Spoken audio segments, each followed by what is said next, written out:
Yes. This is what happens when you buy a veil on Amazon for $10. And I have been divorced, just not recently.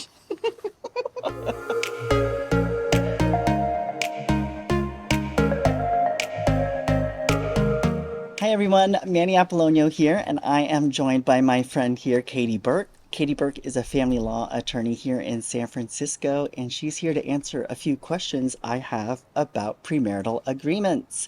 Katie, do you want to tell us a little bit about yourself? Sure. I've been practicing family law for 20 years, and I focus heavily on premarital agreements and postmarital agreements and family law mediation. I also do divorce and custody work. So, we did a presentation for our business networking group in Provisors, and it went well. I think it went at least whatever. Agreed. But I thought the questions were really good, and I think if we just talked about them in like a conversational way, it might be more engaging for our folks at home. I don't know. So how do we want to do this? Why don't I start with telling you a bad divorce joke? Okay, let's go. Okay. Why did the geologist's wife leave him? Why is that? He took her for granted.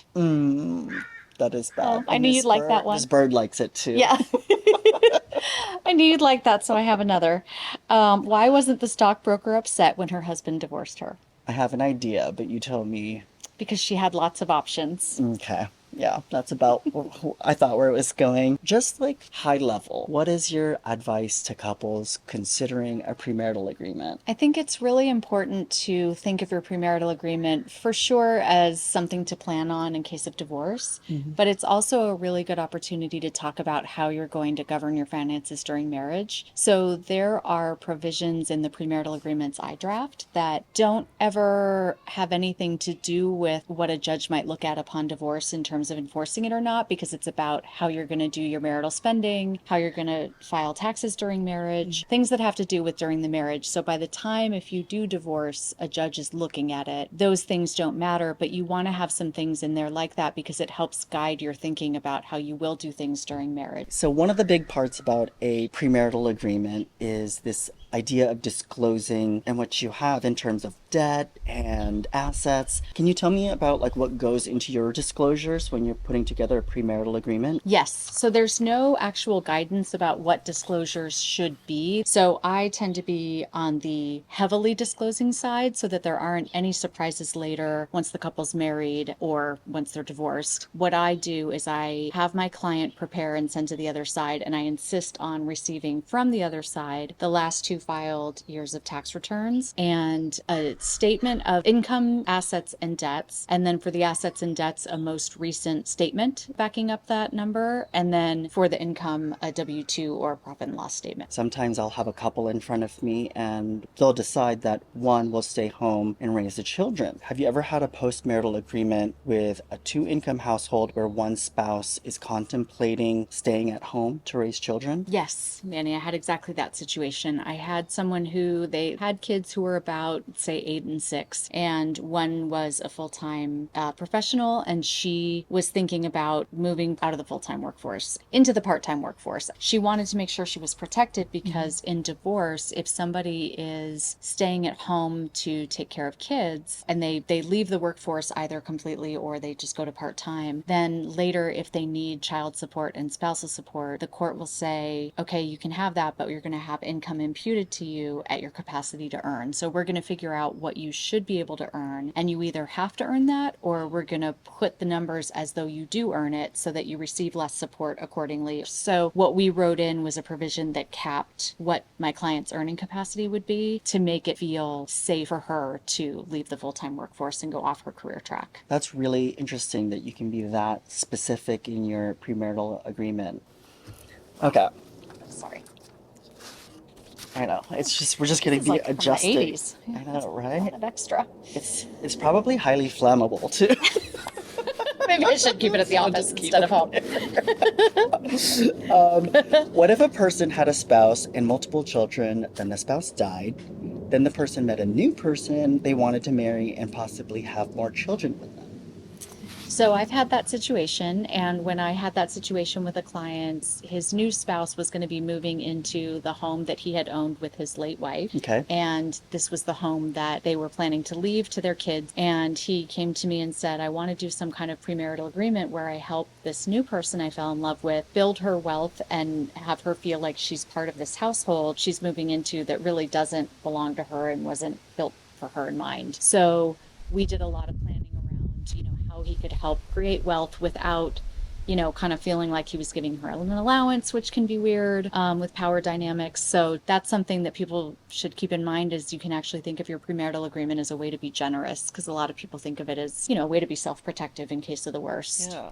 I really like what you talked about when you brought up power dynamics, like having financial wellness. It's being really conscious of like power dynamics in relationships. And I think what I love about viewing premarital agreements in this light is that it is like a proactive tool in like how you want to be in your marriage. Yes. And this is an issue that you and I have talked about that some family law attorneys will mediate premarital agreements. I tend to not feel very comfortable with that idea. In theory, if you mediate your premarital agreement, as long as each party has their own attorney to review it, in theory, you can do that and it should hold up in court. For one thing, I'd rather have the most secure, stable agreement that is the least vulnerable to set aside upon someone seeking to enforce it. So I would rather each party have their own attorney. Another reason for that is something you just touched on, which is if there's a power imbalance, then the mediation isn't really a true meeting of the minds. It's somebody has felt that they had to cave and they didn't have their own person to talk to until they had already made these agreements with one attorney. So that's just something that came to mind when you brought that up.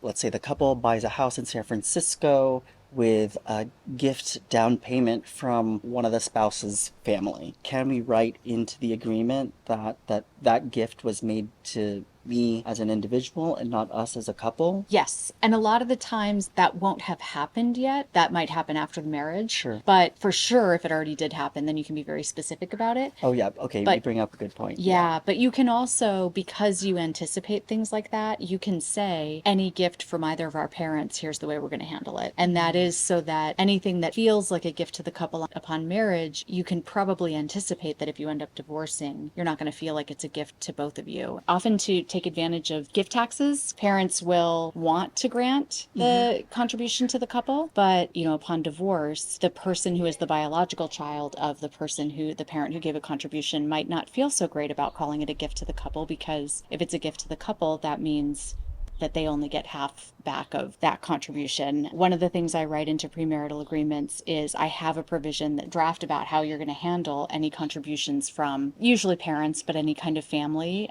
What do you want to call that? And then you can say, do we want to consider it a gift to the biological child or the biological relative? Otherwise, if it's not in assigned writing expressing otherwise, then that's the default. So that can prevent a lot of conflict in divorce when it's not clear who a gift was to. Katie, can you tell us a little bit about spousal support waivers and what they are? Sure. Spousal support waivers they're very disfavored. Family courts don't tend to like them, so they can be vulnerable to be set aside. The standard that a judge is looking at when they're asked to enforce a premarital agreement is whether it was unconscionable at the time of drafting. So they can either look at the entire agreement to try to make that determination, or they can parse out provisions they don't like because they think they were unconscionable at the time of enforcement. Waiver of spousal support is very, very vulnerable because courts recognize that at the time somebody agrees to waive spousal support, they have no idea what their financial circumstances will be at the time they divorce, if they divorce. Waivers tend to be a very, very long part of the agreement if they are part of the agreement, and in mine and in a lot of family law attorneys' agreements, you actually initial that provision specifically to make clear we looked at it, we didn't gloss over it, we knew what we were entering into. So what do people do instead of like a spousal support waiver? One thing people might do is just create separate income and just say, normally according to the law, your marital income is community income. So whatever you earn is half your partner's, whatever your partner earns is half yours. You can just decide that you're going to keep your income separate. And then that should create a de facto spousal support waiver because spousal support exists to keep the person stable at the level that they were at marriage. So it doesn't necessarily mean it's a spousal support waiver because if you were comfortable, even if your income was considered separate, there might be an instance where a court would say, well, I am going to order support because this person was used to living a certain way. But it does make it less likely that there will be support because you weren't relying on half of someone else's income. So I had a friend who was married for like 16 years. He was the primary income earner and had to support his ex. How long typically is that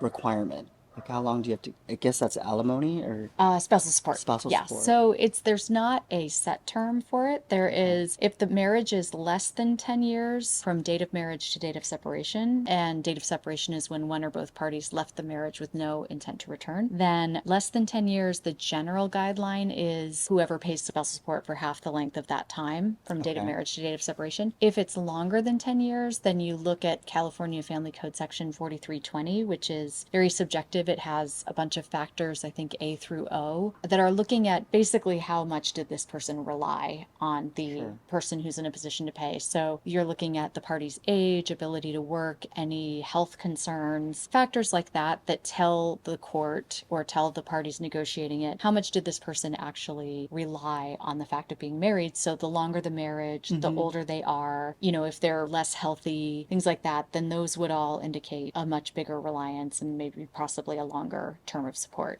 Oh, I like this question. Let's say there's a couple. They have been together for 15 years, but they never got married. Then at 15 years, they're like, hey, let's get married. How is that like factored into the whole premarital agreement? So it's a really good idea to have that conversation, and I always do. I say if there's a long period of time where you could have potentially given up financial interests of yours or contributed to somebody else's separate property, that's the time to make sure that in the premarital agreement you retroactively give yourself rights, because if you don't, then that whole premarital term is basically, if you're talking about verbal contracts between you, it's worthless to try to enforce. And I've never ever seen an instance where there was actually a written contract that wasn't a premarital agreement that governed that premarital time. So there's a case called Marriage of Marvin that addresses that issue, but Marvin cases are almost impossible to prove because it's one person saying, but they promised me if I put hundreds of thousands into their separate asset or if I paid their mortgage for all Mm-hmm. these years or whatever, they would give me this. Well, if there's nothing in writing, that's a problem. So I like to write it into agreements. So it kind of sounds like the clock really doesn't start until you get married, Correct. and then what assets are acquired in that time is really what's considered, Yes. right?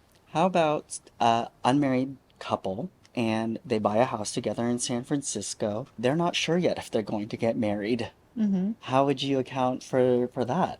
Yes, so then I would draft what's frequently called a cohabitation agreement, or if they don't live together, might call it something else. But Sure. basically, it is an unmarried romantic couple agreement that has provisions in it potentially about their home, about any other kinds of interests they're generating together or would like to be considered shared interests. Because if they don't marry, that's not going to happen automatically. So Sure.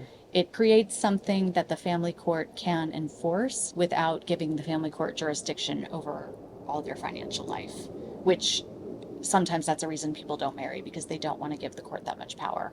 I see. So you can create a contract that limits the amount of power the court has, but still invites the court to make decisions about your financial interests in case you split up. Family constellations are very different Mm-hmm. nowadays, right? And Mm-hmm. like I feel like marriage is what has been built into these laws might not even apply to some couples, right? That's right. So, but what I'm hearing is that there's not necessarily a workaround, but you can find a solution that will work for most individuals. Yes. I mean, what a premarital agreement or a cohabitation agreement is just making your own laws, so to speak, that the court has to enforce so that you're not subjecting yourself to the default. I like that, making your own laws that the court has to then enforce. I should say the court doesn't have to enforce. Judge listening might not like me saying that, but I have a few more questions here. When is a good time for a couple to start engaging with you? I always say if there's a marriage, if we're talking about a premarital agreement, 3 months before the wedding at least. Mm-hmm. And if it's some other event, if they're not planning to get married, but there's a real estate event, then I say a few months before that. If it's a post-marital agreement, there may or may not be a timeline, but there usually is something. I mean, often an estate planning attorney sends their client to me. They want their client back to do something in estate planning after they work with me. So I want to Hmm. have some time on that. So I like to ask for at least a few months. And then what would be too long is somebody who once called me and said, my fiance hasn't posed yet, but I really want to line you up. That was a little too early. I was like, wait. Yeah, they were prepared. They were thinking ahead. I like that.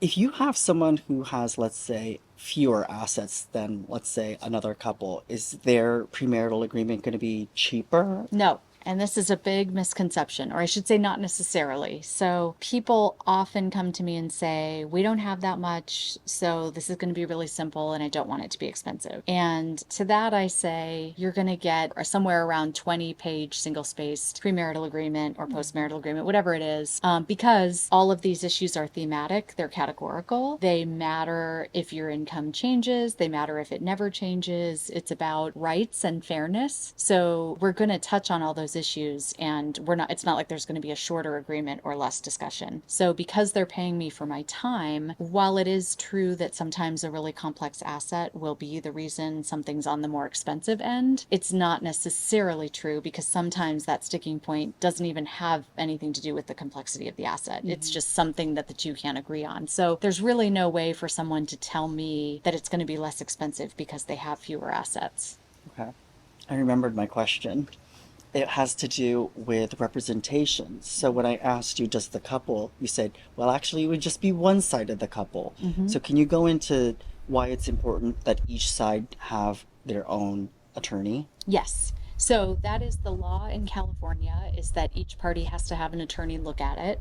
So, and that is from the marriage of Bonds case. It was about Barry Bonds's, one of his marriages where he did not do that, in addition to some other things he didn't do. One of the rules became that each party has to have their own attorney. What I've seen becoming more and more popular is people mediating premarital agreements and then sending their clients to each have it independently reviewed. Technically, I think that's allowed and fine, but I think it's worrisome for a couple reasons. One is that if they've done the work with one person and they've paid the money and they feel like they like the draft, I don't know how much of a real look they're allowing their individual attorneys to do. So when people come to me and a mediator has referred them and they say, oh, we mediated it and they recommended you to review, how quickly can you do it and how much will it cost? They're not really asking me to make a lot of changes. So for that reason, that's one reason that they should each have their own. Another is that if there's some kind of power imbalance, it's not a true meeting of the minds and fair Hmm. negotiation, Hmm. even if it may feel like it at the time. So it's better to have